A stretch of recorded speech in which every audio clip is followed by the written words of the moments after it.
So, okay, students, now we'll start with the last chapter, that is comparative development experience of India with its neighbors. अगर हम अपना को compare करें India को पाकिस्तान और China में, हम कहाँ खड़े हैं अगर उनसे कंपेयर किया जाए. अच्छा, एक चीज़ ध्यान रखिए कि चाइना तो हमसे काफ़ी ahead, China is very ahead of us. China got its independence in the year 1949. We got our independence in the year 1947. So, what changes are there? What sort of transformation is there in India when we compare ourselves with China and Pakistan? With the unfolding of the globalization process, developing countries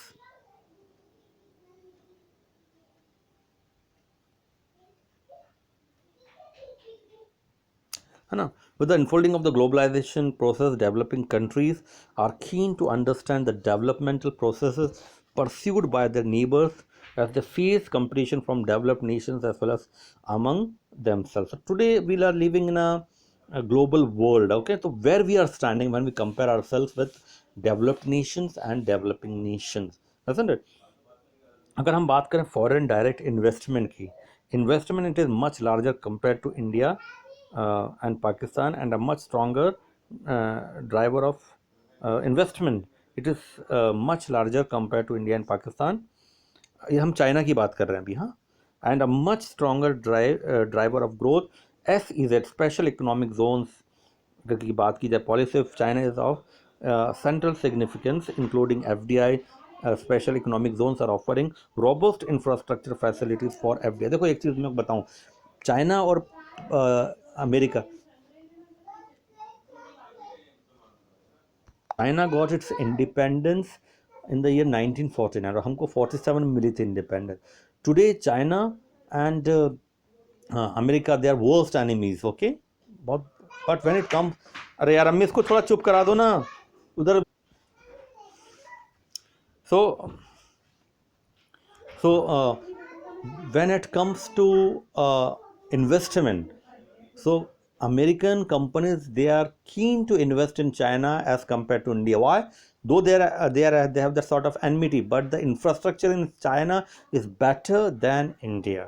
ठीक है ना, उन्होंने special economic Jones भी बनाए हैं. ठीक है ना, और सारी इंफ्रास्ट्रक्चर फैसिलिटीज दे रहे हैं फॉर फॉरेन डायरेक्ट इन्वेस्टमेंट में.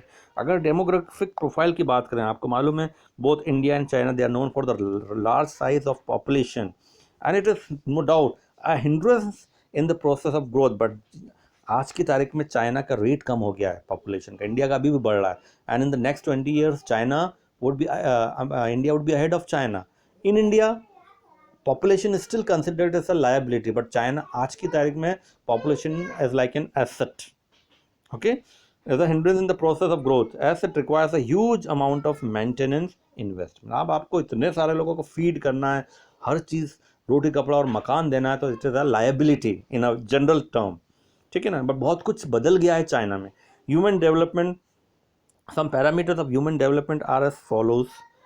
Life expectancy, higher the better. Adult literacy rate, higher the better. Infant, ये एक क्या कहना चाहिए कि एक इंडिकेटर्स हैं जो बताते हैं कि आप कितने डेवलप्ड हो. Adult literacy rate, higher the better. India के अंदर अभी भी 100% लिटरेसी रेट नहीं है. इन्फेंट मोर्टेलिटी रेट बहुत कम होना चाहिए, यहाँ तक कि हर 1000 बच्चे पर 2 या 3 बच्चे की डेथ होना चाहिए. Maternal mortality rate, lower the better. Percentage of population having access to improved water sources, higher the better. इससे पता चलता है आप कितने डेवलप्ड हो.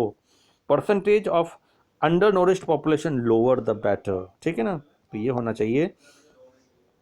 With a view to accelerating the pace of growth, different countries are forming regional and global economic grouping based on common agreement of bilateral trade. SAARC, South Asian Association of Regional, ध्यान से उतर रहा है, एक minute, है ना, SAARC मैं बताता हूँ, एक minute. Agreements of bilateral relation, SAARC, EU, European Union, Asian, Asian बोलते हैं इसको, G8, G20. तो ये एक ग्रुपिंग से, इकोनॉमिक ग्रुपिंग जिसको आप कह सकते हो, बनी हुई है. ठीक है, और based on the economic interest. ठीक है, अब अगर हम कंपेयर करें common success stories of India and Pakistan, अगर आप उसको कंपेयर करोगे तो लेट अस कंपेयर. पाकिस्तान से तो हम अहेड हैं ही, आगे ही हैं. तो देख लेते हैं उसको कि क्या a sustainable rise in GDP per capita, a sustainable rise in GDP per capita, self-sufficiency in food production, dualistic nature of economy is gradually declining. That means dual nature of economy is gradually declining. Considerable reduction in the incidence of poverty. हाँ, ये दोनों का common है. मतलब अगर 1947 से लेके अभी तक कंपेयर करें तो दोनों की जीडीपी बढ़ी है ना. रिडक्शन भी हुआ पॉवर्टी में, है ना, और dualistic nature of the economy is gradually declining. ठीक है. और कॉमन फेलियर्स क्या हैं इंडिया और पाकिस्तान के? Relatively slow pace of GDP growth. GDP जो है एक स्नेल की, जो स्नेल होता है ना, घेंगा जिसको कहते हैं, बहुत स्लो चलता है, या कछुआ, कछुए की रफ्तार से जीडीपी बढ़ी दोनों की. Relatively slow pace of GDP growth compared with China. China की तो टाइगर के जैसा बढ़ा आगे. Poor performance in human development index ranking. Human development बहुत इंपॉर्टेंट चीज़ होती है डेवलपमेंट के लिए, कि क्वालिटी ऑफ लाइफ आपने कितनी इंप्रूव करी लोगों की. डिसमल फिस्कल मैनेजमेंट जो होता है, एक तो गवर्नमेंट्स की फिस्कल पॉलिसी होती है, एक मॉनेटरी पॉलिसी होती है, तो दोनों की घटिया है. पाकिस्तान की भी. डिसमल का मतलब टोटल फेलियर.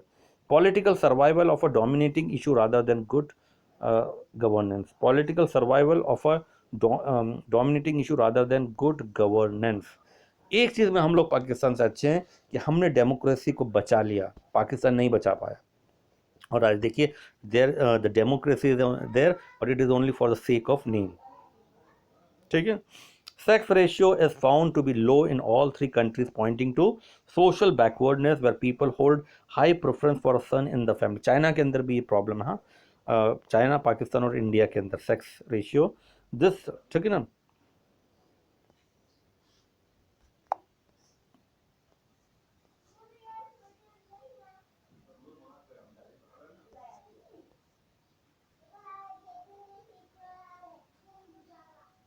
तो अब ठीक है ना, अब अगर बात करें हम लोग तीनों की, तो they started their development path at the same time.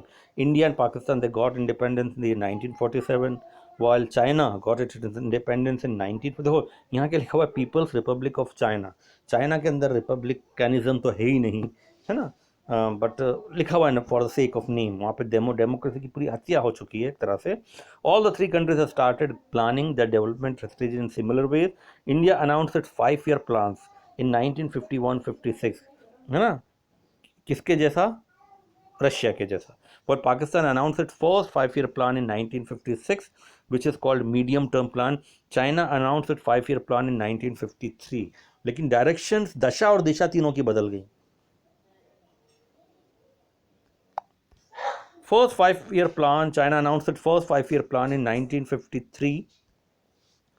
India and Pakistan adopted similar strategies such as creating a large public sector and raising public expenditure on social development.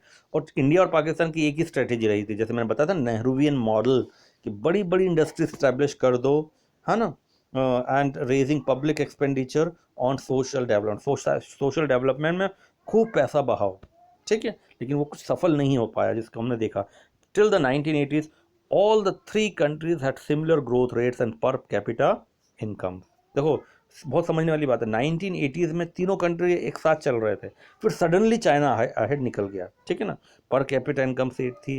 Growth rate आज की तारीख में हमारा growth rate आपने देखा ही होगा, 3%, 4% हो गया था अभी बीच में. और डबल डिजिट ग्रोथ रेट किसका? चाइना का चल रहा है. Economic reforms took place in all the three countries. Reforms started in India in 1991. आपको मालूम है, पढ़ चुके हैं chapter. In China in 1978, and in Pakistan in 1988. And you know very well कि सफलता तो मिली लेकिन चाइना जैसी नहीं मिली. ठीक है. तो डेवलपमेंट स्ट्रेटजीज ऑफ इंडिया, हम अगर इंडिया की बात करें डेवलपमेंट स्ट्रेटजीज, पहले क्या? Sound trade system. India was the country which has the history of closed trade. Because of this historical background, there is a critical challenge for India in order to make a new policy which can support the new open trade system. This new reform in economics of India has been introduced and accelerated the economic growth of India.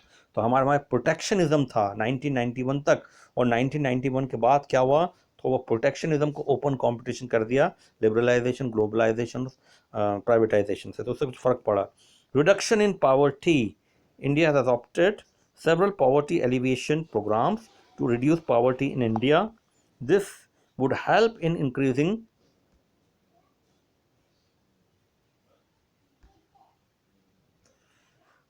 help in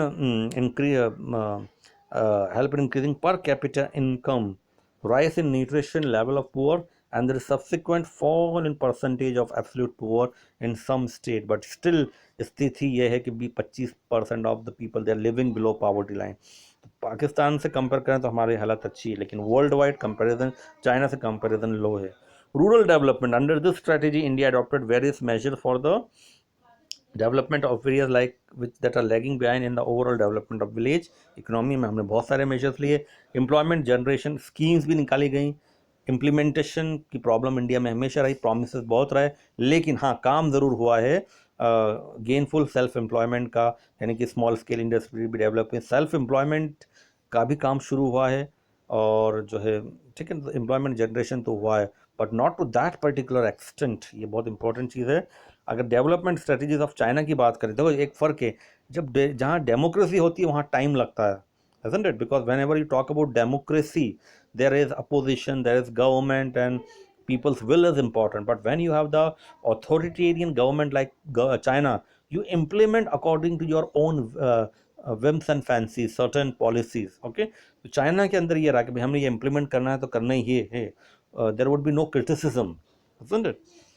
सो अगर China की बात करें तो after the establishment of people's republic of China under one party rule, वहाँ पर उन्होंने विपक्ष को बैन ही कर दिया है, कोई विपक्ष नहीं, कोई ठीक है ना।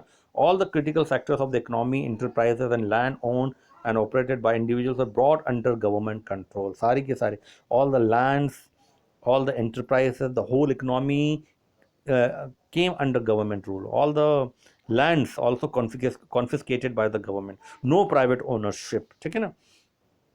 तो अगर हम बात करें, एक बहुत उनका इम्पॉर्टेंट मेजर हुआ था, माओ जेडोंग ने आई थिंक लिया था ये, उन्होंने रिवॉल्यूशन किया था, ग्रेट लीप फॉरवर्ड, जंप लगाना, great leap. This campaign initiated in 1958 aimed at industrializing the country on a massive scale. People were encouraged to set up industries in their backyard. हमारे वहाँ जब पापड़ बनते थे घरों के पीछे या वरांडे में या छतों पर, वहाँ पर उन्होंने कहा था कि भाई लघु उद्योग स्थापित कर दो, ठीक है ना।